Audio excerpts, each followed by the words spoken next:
प्रपद्ये तस्मै यता यता चिदात्मकं पुरुषाय बीजाय परिष्यापि धीमहि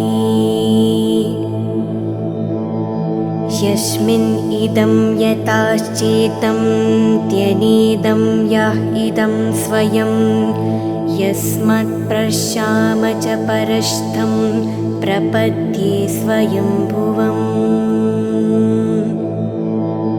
ये स्वत्मनीदं निजमायाव अर्पितं क्वचित् विभातं क्वचित् तत्तिरोत्थितम् अविद्यादृक्साक्षयुभ्यं ततीक्षस्तया आत्मा मूलो अवतु मां प्रपद्ये कालेन पञ्चत्वमेतेषु कृत्सानसौ लोकेषु बलेषु च सर्वहेतु तमस्तथा असित् गहनं गभीरं यस्तस्य परेऽपि विर्जाते विभू नायस्य देवा ऋषया पदं विदुचन्तु पुनः को अर्हति गन्तुमिरीतुम् यदा न तस्य अकुरीतिभिर्विचष्टातो धूर्त्या अनुक्रमसामर्वातु यदा त्रिक्षोशवयस्य पदं सुमङ्गलं विमुक्तसङ्गा मुनयसु साधवा चरन्त्यलोकावृतमवरणं वने पूतनां भूताश्रित्सा मे गतिः न विद्यते यस्य च जन्म कर्म वा नानामरूपे गुणदोषायमेव तदापि लोकाप्ययः सम्भव्यय सम्माव्यय तन्युन्कालमृच्छन्ति तस्मै नमः परेशाय ब्रह्मणे अनन्तशक्ताय अरूप्यो रूपाय नमः आश्चर्यकर्मणे नामात्मप्रदीपाय साक्षिणे परमात्मने नमो गिरां विदुराय मनसाक्षिस्तामपि नमात्मा प्रदीपाय साक्षिणे परमात्मने नमो गिरां विदुरूप्या मनसाक्षिस्तम् अपि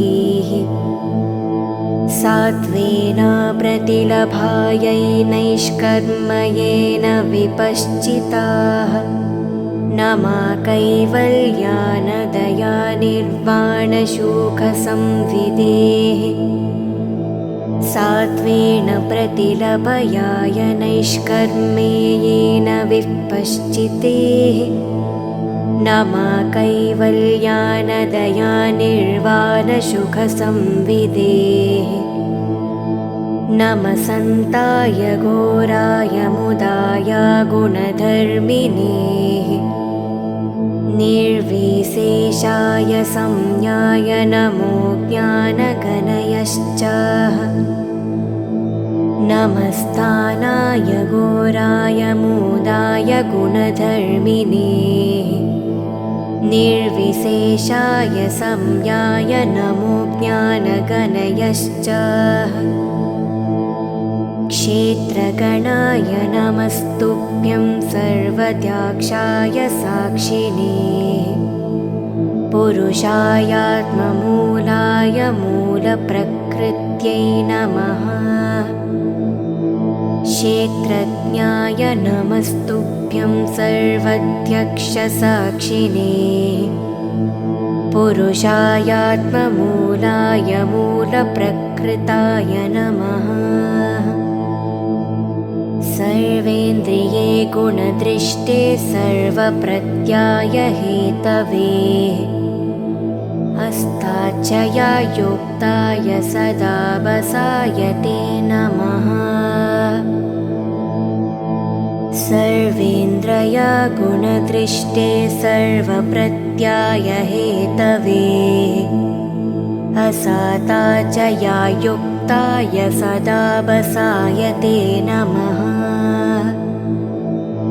नमो नमस्ते अखिलाकारण्याय निशकरणाय अभूतकारणाय सर्वागमनाय महर्वाय नमो अपर्वगाय परणाय। नमो नमस्ते अखिलाकारणाय निष्करणाय अद्भुतकरणाय सर्वगमामानय महवाय नमो अपर्वागय परयान्यये। गुणर्रणीशश्च चिदोक्षमाय पाय तत्क्षोभविप्रूजति मनसाय नैष्कर्म्याभावेन विवर्जितागमस्वयं पराक्षय नमस्करोमि। गुणरानिश्चनाचिद्मूषणपाय तत्क्षोभविपुश्चितमनसाय नैष्कर्म्याभावेन विवर्जितागमस्वयं पराक्षय नमस्करोमि। मद्रुक्प्रपन्ना पशुपशुविमोक्षणाय मुक्ताय भूरिकारुण्याय नमोऽलाय स्वांसेन सर्वतनुबृन्मनसि प्राप्तितप्रत्याङ्दृशे भगवते बृहते नमस्ते। मातृप्रपन्ना पशुपशा विमोक्षणाय मुक्ताय भूरिकारुण्य नमोऽलयाय स्वांसेन सर्वातनुबृन्मनसि प्रतीथ प्रत्यग्दृशे भगवते बृहते नमस्ते।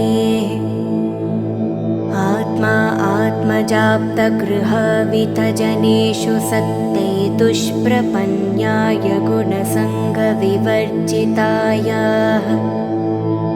नुक्ताम्बि स्वहृदाय परिभविताय जनात्मने भगवते नमो ईश्वराय।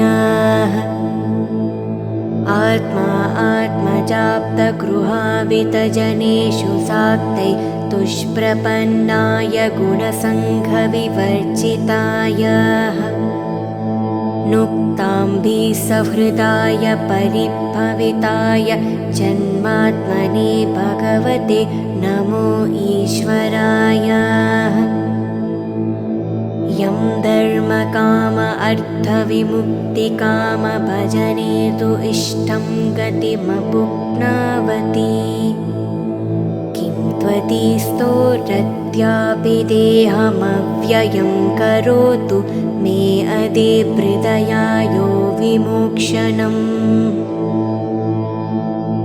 यं धर्माकम् अर्थविमुक्तिकाम भजन्त इष्टं गतिमाप्नुवन्ति किं त्वदाशीशोरत्ययपि देहमव्ययं करोतु मे अधिभृन्द्य विमोक्षणम्।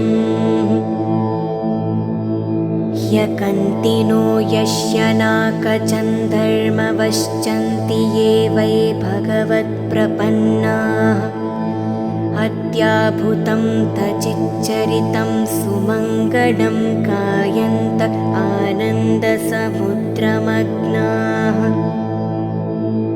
तमाश्रकं ब्रह्म परं परेशम् अव्यक्तं मध्यात्मिकयोगगम्यम् अतीन्द्रियं सूक्ष्ममिवन्ति दूरम् अनन्तमत्यं परिपूर्णमीडे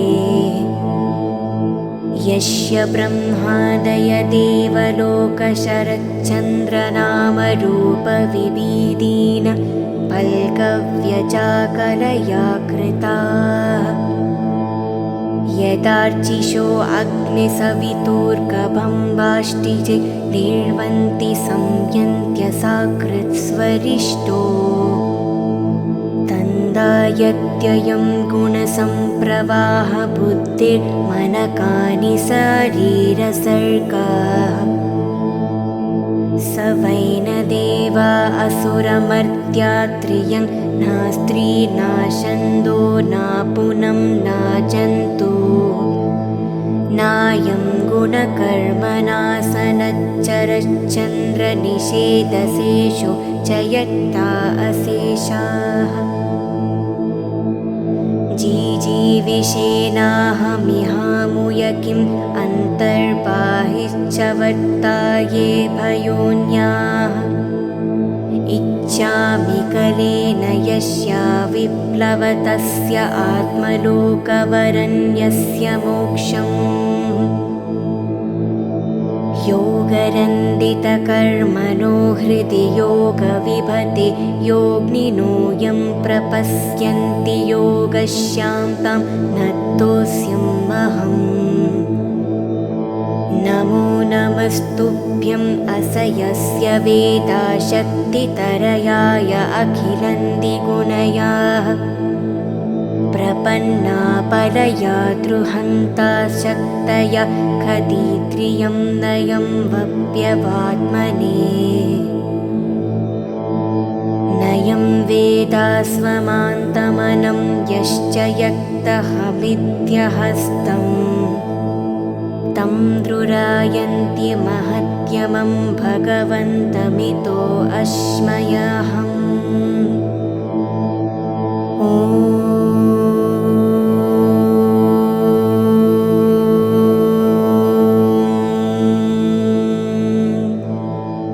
शान्ति शान्ति शान्तिः।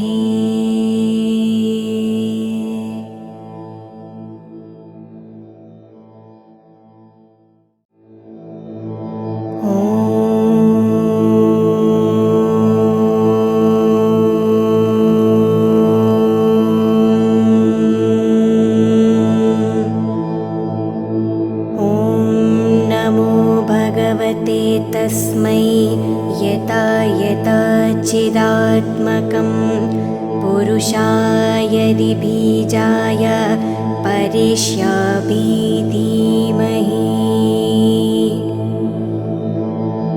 यस्मिन् इदं यताश्चेतं त्यनेदं यः इदं स्वयं यस्मात् प्रशाम च परस्थं प्रपद्ये स्वयंभुवम्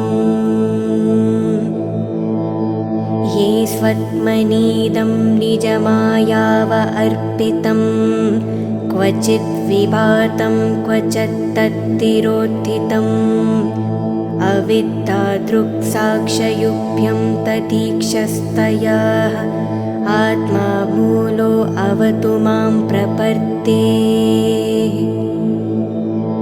कालेन पञ्चत्वमेतेषु कृत्सानसौ लोकेषु बलेषु च सर्वहेतु तमस्तथा असिद्गहनं गभीरं यस्तस्य परेऽपि विर्जाते विभू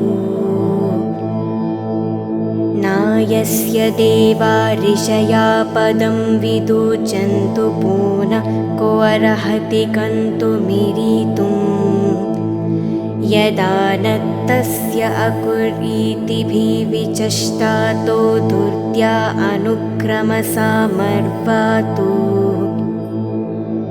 यदा दृक्षोषवयस्य पदं सुमङ्गलं विमुक्तसङ्गामुनयसु साधवा चरन्त्यलोकावृतमवारणं वने पूतनां भूताश्रित्सा मे गतिः न विद्यते यस्य च जन्म कर्म वा नानामरूपे गुणदोषायवेव तदापि लोकाप्ययः सम्भव्यय सम्माव्ययतन्युन्कालमृच्छन्ति तस्मै नमः परेशाय ब्रह्मणे अनन्तशक्ताय अरूप्योरूपाय नमः आश्चर्यकर्मणे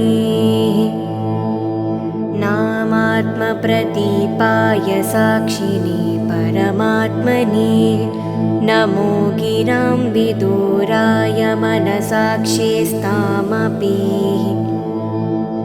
नमात्मा प्रदीपाय साक्षिणे परमात्मने नमो गिरां विदुरूप्या मनसाक्षिस्तम् अपि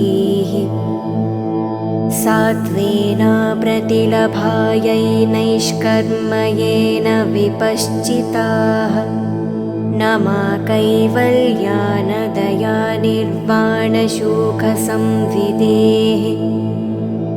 सात्वेन प्रतिलभयाय नैष्कर्म्येन विपश्चितेः नमा कैवल्यानदया निर्वाणसुखसंविदेः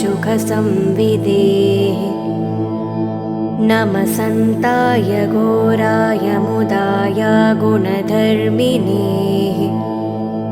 निर्विशेषाय संज्ञाय नमो ज्ञानगणयश्च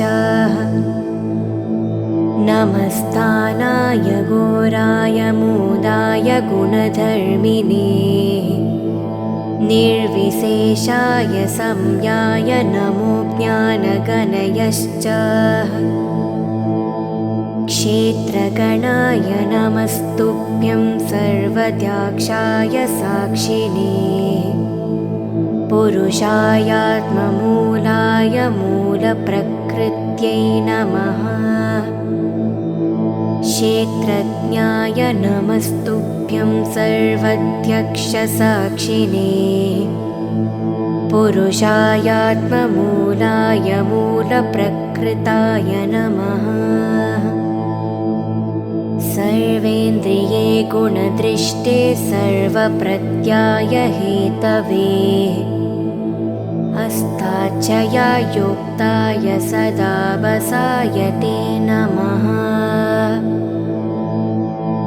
सर्वेन्द्रिय गुणदृष्टे सर्वप्रत्याय हेतवे असाताचया युक्ताय सदा वसाय ते नमः नमो नमस्ते अखिलाकारण्याय निशकरणाय अभूतकारणाय सर्वागमनाय महर्वाय नमो अपर्वगाय परणाय नमो नमस्ते अखिलाकारणाय निष्करणाय अद्भुतकरणाय सर्वगमामानय महवाय नमो अपर्वागय परयान्यये गुणर्रणीशश्च चिदोक्षमाय पायतक्षोभविप्रूजति मनसाय नैष्कर्म्याभावेन विवर्जितागमस्वयं पराक्षय नमस्करोमि गुणरानिश्च नाचिद्मूषणपायतक्षोभविपुश्चितमनसाय नैष्कर्म्याभावेन विवर्जितागमस्वयं पराक्षय नमस्करोमि मद्रुक्प्रपन्ना पशुविमोक्षणाय मुक्ताय भूरिकारुण्याय नमोऽलाय स्वांसेन सर्वतनुबृन्मनसि प्राप्तितप्रत्याङ्दृशे भगवते बृहते नमस्ते मातृप्रपन्ना पशुविमोक्षणाय मुक्ताय भूरिकारुण्य नमोऽलयाय स्वांसेन सर्वातनुबृन्मनसि प्रतीथ प्रत्यग्दृशे भगवते बृहते नमस्ते।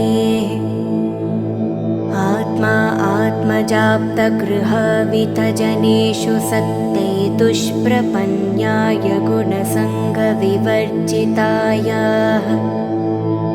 नुक्ताम्बि स्वहृदाय परिभविताय जनात्मने भगवते नमो ईश्वराय। आत्मा आत्मजाप्तगृहावितजनेषु साक्ते दुष्प्रपन्नाय गुणसङ्घविवर्जिताय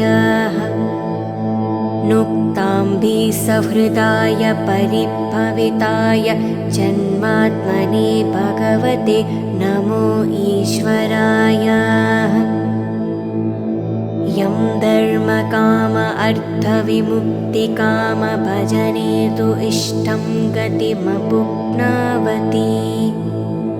किं त्वदीस्तो रत्यापि देहमव्ययं करोतु मे अदे हृदयायो विमोक्षणम्। यं धर्माकम् अर्थविमुक्तिकाम भजन्त इष्टं गतिमाप्नुवन्ति किं त्वदासीशो रत्ययपि देहमव्ययं करोतु मे अधिभृन्द्यविमोक्षणम्। ह्यकन्तिनो यस्य नाकचन्धर्मवश्चन्ति ये वै भगवत्प्रपन्नाः अत्याभूतं तचिच्चरितं सुमङ्गलं गायन्त आनन्दसमुद्रमग्नाः तमाश्रकं ब्रह्म परं परेशम् अव्यक्तं मध्यात्मिकयोगगम्यम् अतीन्द्रियं सूक्ष्ममिवन्ति दूरम् अनन्तमद्यं परिपूर्णमीडे यस्य ब्रह्मादय देवलोकशरच्चन्द्रनामरूपविभीदीन पल्कव्यचाकलया कृताः यदार्चिषो अग्निसवितुर्गभं निर्वन्ति संयन्त्य साकृत्स्वरिष्टो तन्दायत्ययं गुणसम्प्रवाह बुद्धिर्मनकानि शरीरसर्गाः स वै न देवा असुरमर्त्यात्रियं न स्त्री न छन्दो न पुनं न जन्तु नायं गुणकर्मणासनच्चरच्चन्द्रनिषेधशेषो जयत्ता अशेषाः जीजीविषेणाहमिहामुय किम् अन्तर्बाहिश्च वर्ताये भयोन्याः इच्छामि कलेन यस्या विप्लवतस्य आत्मलोकवरण्यस्य मोक्षम् योगरन्दितकर्मणो हृदि योगविभते योगिनो यं प्रपश्यन्ति योगस्यां तं नतोऽस्म्यहम् नमो नमस्तुभ्यं असयस्य वेदाशक्तितरयाय अखिलन्दिगुणयाः प्रपन्ना परया द्रुहन्ता शक्तया खदित्रियं नयं वप्यवात्मने नयं वेदास्वमान्तमनं यश्च यक्तहमित्यहस्तम् तं द्रुरायन्ति महत्यमं भगवन्तमितो अस्मयहम् ॐ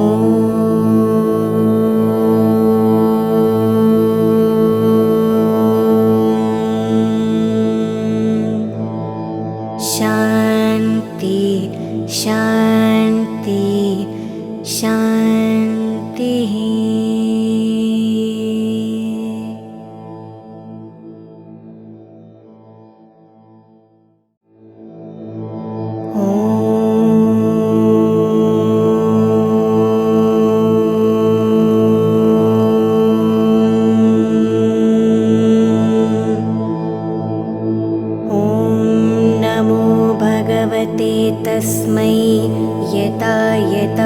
सच्चिदात्मकं पुरुषाय बीजाय परिष्यापि धीमहि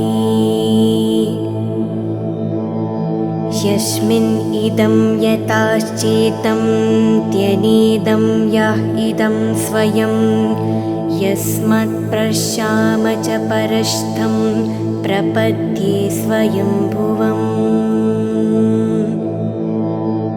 ये स्वत्मनीदं निजमायाव अर्पितं क्वचित् विभातं क्वचित् तत्तिरोत्थितम् अविद्यादृक्साक्षयुभ्यं ततीक्षस्तया आत्मा मूलो अवतु मां प्रपद्ये कालेन पञ्चत्वमेतेषु कृत्सानसौ लोकेषु फलेषु च सर्वहेतु तमस्तथा असिद्गहनं गभीरं यस्तस्य परेऽपि विर्जाते विभू नायस्य देवा ऋषया पदं विदुचन्तु पुनः को अर्हति गन्तुमिरीतुम् यदा न तस्य अकुरीतिभिविचष्टातो धूर्त्या अनुक्रमसामर्वातु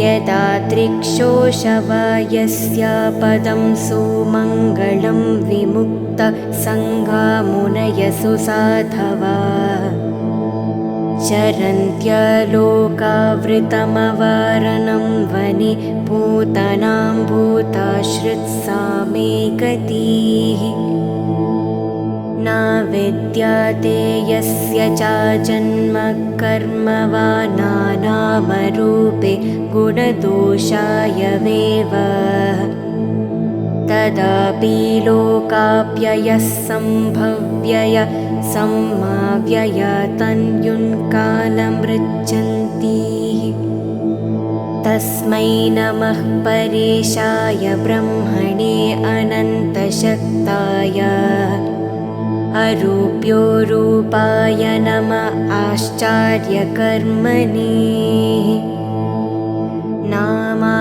नामात्मप्रदीपाय साक्षिणे परमात्मने नमो गिरां विदुराय मनसाक्षिस्तामपि नमात्मा प्रदीपाय साक्षिणे परमात्मने नमो गिरां विदुरूप्या मनसाक्षिस्तम् अपि सात्वेन प्रतिलभायै नैष्कर्म्येन विपश्चिताः नमा कैवल्यानदया निर्वाणशोकसंविदेः सात्वेन प्रतिलभयाय नैष्कर्म्येन विपश्चितेः नमा कैवल्यानदया निर्वाणसुखसंविदेः नमः सन्ताय घोराय मुदाय गुणधर्मिणे निर्विशेषाय संज्ञाय नमो ज्ञानगणयश्च नमस्तानाय घोराय मुदाय गुणधर्मिणे निर्विशेषाय संज्ञाय नमो ज्ञानगणयश्च क्षेत्रगणाय नमस्तुभ्यं सर्वद्याक्षाय साक्षिणे पुरुषायात्ममूलाय मूलप्रकृत्यै नमः क्षेत्रज्ञाय नमस्तुभ्यं सर्वध्यक्षसाक्षिणे पुरुषायात्ममूलाय मूलप्रकृताय नमः सर्वेन्द्रिये गुणदृष्टे सर्वप्रत्याय हेतवे अस्ताचया युक्ताय सदा वसाय ते नमः सर्वेन्द्रिय गुणदृष्टे सर्वप्रत्याय हेतवे प्रसाता च या युक्ताय सदा वसाय ते नमः। नमो नमस्ते अखिलाकारण्याय निशकरणाय अभूतकारणाय सर्वागमनाय महर्वाय नमो अपर्वगाय परणाय। नमो नमस्ते अखिलाकारणाय निष्करणाय अद्भुतकरणाय सर्वगमामानय महवाय नमो अपर्वागय परयान्यये। गुणर्रनीचश्च चिदोक्षमाय पाय तत्क्षोभविप्रूजति मनसाय नैष्कर्म्याभावेन विवर्जितागमस्वयं पराक्षय नमस्करोमि। गुणरानिश्च नाचिद्मूषणपाय तत्क्षोभविपुश्चितमनसाय नैष्कर्म्याभावेन विवर्जितागमस्वयं पराक्षय नमस्करोमि। मद्रुक्प्रपन्ना पशुविमोक्षणाय मुक्ताय भूरिकारुण्याय नमो राय। स्वांसेन सर्वतनुबृन्मनसि प्राप्तितप्रत्याङ्दृशे भगवते बृहते नमस्ते। मातृप्रपन्ना पशुविमोक्षणाय मुक्ताय भूरिकारुण्य नमो अनयाय। स्वांसेन सर्वातनुबृन्मनसि प्रतीथ प्रत्यग्दृशे भगवते बृहते नमस्ते।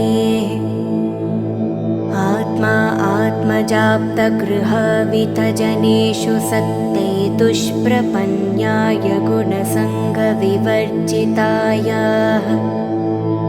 नुक्ताम्बिस्वहृदाय परिभविताय जनात्मने भगवते नमो ईश्वराय। आत्मा आत्मजाप्तगृहावितजनेषु साक्तै दुष्प्रपन्नाय गुणसङ्घविवर्जिताय नुक्ताम्बिसहृदाय परिभविताय जन्मात्मने भगवते नमो ईश्वराय। यं धर्मकाम अर्थविमुक्तिकाम भजने तु इष्टं गतिमपुप्नावति। किं त्वदीस्तोरत्यापि देहमव्ययं करोतु मे अदे हृदयायो विमोक्षणम्। यं धर्माकम् अर्थविमुक्तिकाम भजन्त इष्टं गतिमाप्नुवन्ति। किं त्वदाशीशोरत्ययपि देहमव्ययं करोतु मे अधिवृन्द्यविमोक्षणम्।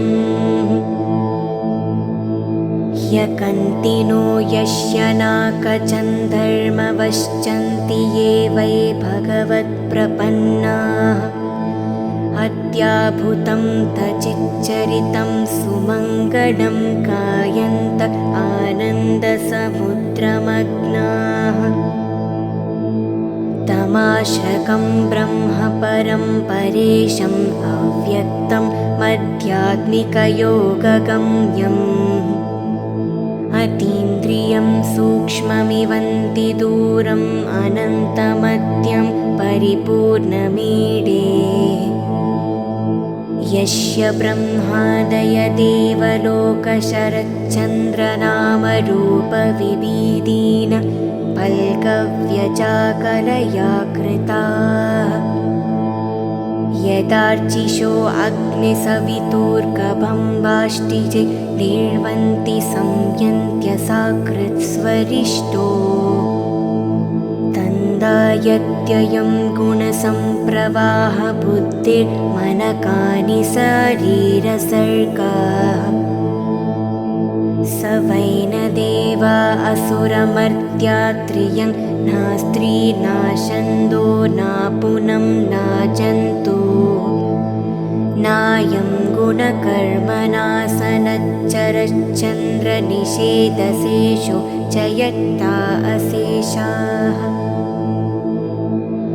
जीजीविषेणाहमिहामुय किम् अन्तर्बाहिश्च वर्ताये भयोन्याः इच्छामि कलेन यस्या विप्लवतस्य आत्मलोकवरण्यस्य मोक्षम् योगरन्दितकर्मणो हृदि योगविभते योगिनो यं प्रपश्यन्ति योगस्यां तं नतोऽस्म्यहम् नमो नमस्तुभ्यं असयस्य वेदाशक्तितरयाय अखिलन्दिगुणयाः प्रपन्ना परया द्रुहन्ता शक्तया खदित्रियं नयं वप्यवात्मने नयं वेदास्वमान्तमनं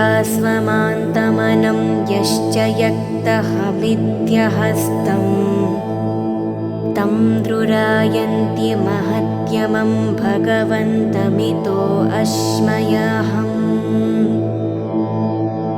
ॐ